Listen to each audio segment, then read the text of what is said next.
प्रिय विद्यार्थियों, हिंदी साहित्य के आधुनिक काल के भारतेंदु बाबू के पश्चात या भारतेंदु युग के पश्चात जो द्वितीय युग है, द्विवेद युग भाग 4 के आज हम उस पर चर्चा करेंगे। बचे हुए शेष विषयों पर हम दृष्टिपात करेंगे और देखेंगे कि किन किन बिंदुओं को हमने अभी तक नहीं उठाया। जैसा कि हम जानते हैं कि द्विवेदी युग में जो सबसे बड़ा परिवर्तन हुआ भाषा के क्षेत्र में वो खड़ी बोली का था, और किस तरह से महावीर प्रसाद द्विवेदी ने खड़ी बोली को परिमार्जित और परिनिष्ठित करने का प्रयास किया। बाकी हम देखते हैं विषय वस्तु की दृष्टि से। विषय वस्तु की दृष्टि से भी द्विवेदी युग की कविता में विराट परिवर्तन आया।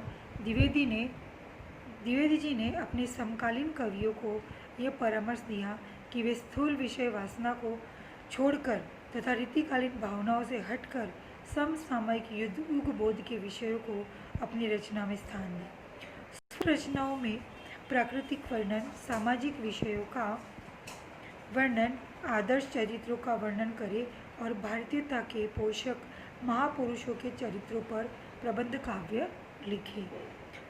साधारणतः श्रृंगारिक रचनाओं से द्विवेदी जी को बहुत ज़्यादा वितृष्णा हो गई थी, अतः वे नहीं चाहते थे कि इस काल के कवि स्थूल वासना का चित्रण मन लगाकर उसी तरह करे जिस तरह से रीतिकालीन कवियों ने किया।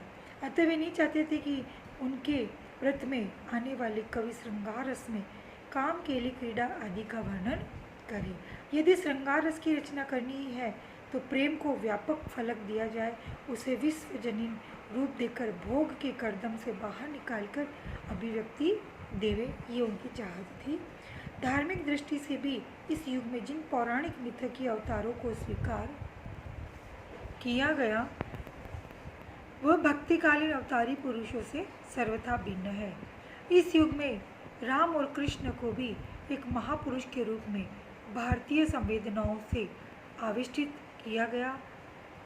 महापुरुषों में जिन सद्गुणों को हम कामना करते हैं वे सब इनमें स्थापित किए गए। उस समय के कवियों ने जिन विषयों को अपनी रचनाओं में प्रचुर मात्रा में स्थान दिया वे समसामयिक, राजनीतिक, सामाजिक, धार्मिक परिस्थितियों से जुड़े हुए विषय थे, जैसे देश की पराधीनता, कृषक और मजदूरों का विपन्नावस्था, विधवाओं की दुर्दशा, शोषित वर्ग पर होने वाले अत्याचार, जमींदारी प्रथा, महाजन प्रथा, पुलिस के द्वारा किए गए घोर अत्याचारों का विवरण, अशिक्षा, कुरीति निवारण, बुराइयों का व्यंग्यात्मक उपवास, अस्पृश्यता निवारण आदि विषयों पर ध्यान केंद्रित किया गया।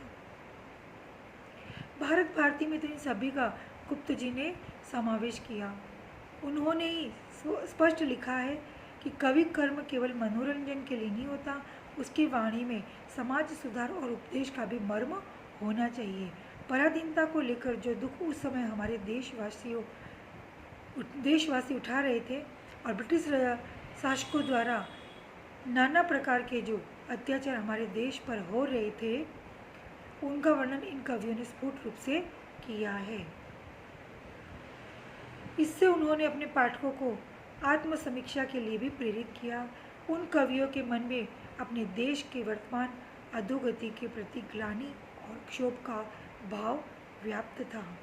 इसीलिए कहीं उन्होंने देश की दीन दशा का चित्रण किया, कहीं पीड़क शासकों के अत्याचारों का निरूपण किया, तो कहीं हीनावस्था से मुक्ति पाने का प्रयास न करने वाले देशवासियों की भर्त्सना की। पराधीनता से मुक्ति एक ऐसा विषय था जो उस समय के कवियों ने सामने प्रमुख समस्या के रूप में खड़ा किया। उस समय के कवि चाहते थे कि हमारे देश में ज्ञान विज्ञान को शिक्षा हो और हमारे देशवासी आर्थिक शोषण से बचें। वे ये सब विषय भारत भारती में विस्तार में देखने को मिलता है। देशोद्धार की दिशा में काव्य रचना करने वाले कवियों के सामने अपना स्वर्णिम अतीत बार बाद कौंध जाता था, और अतीत गौरव गान में प्रायः सभी कवि रामायण काल से लेकर महाभारत काल, मध्यकाल, आधुनिक काल आदि सब पर उनकी दृष्टि जाने लगी। जहाँ कहीं उन्हें आदर्श चरित्र मिलता वे उसकी स्तुति गान में तत्पर हो जाते। संक्षेप में अतीत का गौरव गान भी उस समय के कवियों की प्रिय विषय रहा। आइए हम आगे चर्चा करते हैं द्विवेदी युग के प्रमुख कवियों के बारे में कि द्विवेदी युग के जो प्रमुख कवि थे किस प्रकार उन्होंने अपने काव्य में इन विषय वस्तुओं को लिया है और किस प्रकार उनकी अभिव्यक्ति और अभिव्यंजना रही है। सबसे पहले हम लेते हैं श्रीधर पाठक को। श्रीधर पाठक इस काल के प्रमुख कवि के रूप में माने जाते हैं। कालक्रम की दृष्टि से श्रीधर पाठक ऐसे रचनाकार थे जो ब्रज भाषा को छोड़कर खड़ी बोली के क्षेत्र में सबसे पहले आई थी। वे ब्रिटिश सरकार की नौकरी में रहे थे और उन्हें अंग्रेजी भाषा का भी अच्छा ज्ञान था। वे फिरोजाबाद परगने के जौधरी ग्राम के निवासी थे। यह पूर्ण प्रदेश पूर्णतः ब्रज क्षेत्र तो नहीं है, किंतु ब्रज भाषा अंचल में सटा हुआ होने के कारण पंचवटी की भाषा पर भी प्रारंभ से ही ब्रज भाषा का प्रभाव था। पाठक जी ने ब्रज भाषा छोड़कर जब खड़ी बोली में रचना प्रारंभ की तब भारत मुनि की आराधना में वीरभोग्या वसुंधरा तथा भारत गीत शीर्षक से सुंदर कविता खड़ी बोली में लिखी और उस कविता के कुछ पद इस प्रकार है। प्रथित पुरातन नाम भूमि का नाम वसुंधरा है, क्योंकि विश्व भर का इसमें सर्वस्व भरा है। उसका परम पुनीत अंग प्रिय भरत देश है, जिसमें वसुधा के सर्वस्व का समावेश है। देशभक्ति के स्थायी भाव जागृत करने के लिए श्रीधर पाठक ने भारत के अतीत गौरव का वर्णन कर वर्तमान शोचनीय परिस्थितियों का चित्र प्रस्तुत किया। देशभक्ति के लिए उन्होंने भारत भूमि का कण कण उपासना योग प्रतीत होता है। मैथिली शरण गुप्त ने अपने भारत भारती काव्य में पाठक जी की पद्धति का अनुकरण करके अतीत का गौरव गान किया है। ब्रज भाषा छोड़कर जब पाठक जी का ध्यान खड़ी बोली की ओर तथा गया और उसी समय उन्होंने अंग्रेजी कवि गोल्ड स्मिथ के काव्य हर्मिट का अनुवाद किया और उनकी रुझान खड़ी बोली की ओर अधिकाधिक जाने लगा। इस अनुवाद का नाम उन्होंने एकांतव्यासी योगी रखा। 1886 के अनुवाद की भाषा ब्रज भाषा मिश्रित खड़ी बोली है। इसके बाद उन्होंने गोल्ड स्मिथ के दूसरे काव्य डेजर्टेड विलेज का अनुवाद उजड़ गांव शीर्षक से किया, जिसकी भाषा ब्रज ही है। पाठक जी की तीसरी रचना गोल्ड स्मिथ की द ट्रेवलर का अनुवाद है, जिसका श्रांत पथिक के नाम से अनुवाद किया, जिसकी भाषा खड़ी बोली है। श्रांत पथिक अनुवाद से हिंदी में एक नई स्वच्छंदतावादी शैली का प्रारंभ हुआ।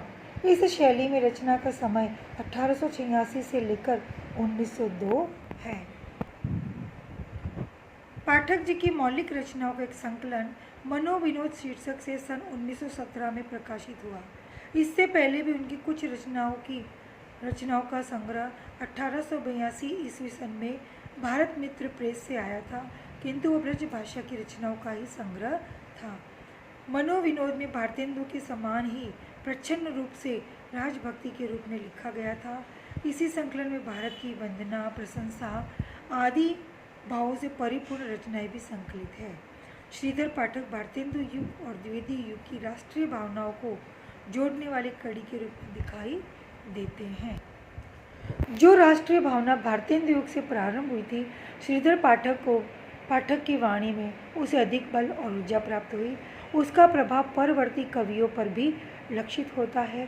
पाठक जी के काव्य में प्रकृति प्रेम के सुंदर वर्णन मिलते हैं। कश्मीर, देहरादून, मसूरी, नैनीताल आदि पर्वतीय प्रदेशों में रहकर उन्होंने जिस प्राकृतिक सौंदर्य को देखा था, उसका स्वाभाविक वर्णन किया गया है। श्रीधर पाठक के काव्य विषय तो अनेक है, किंतु उनकी ख्याति प्रकृति वर्णन, देश वर्णन तथा कृष्ण भक्ति वर्णन के कारण है।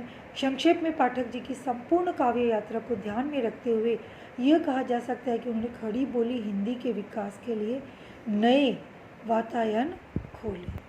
धन्यवाद विद्यार्थियों।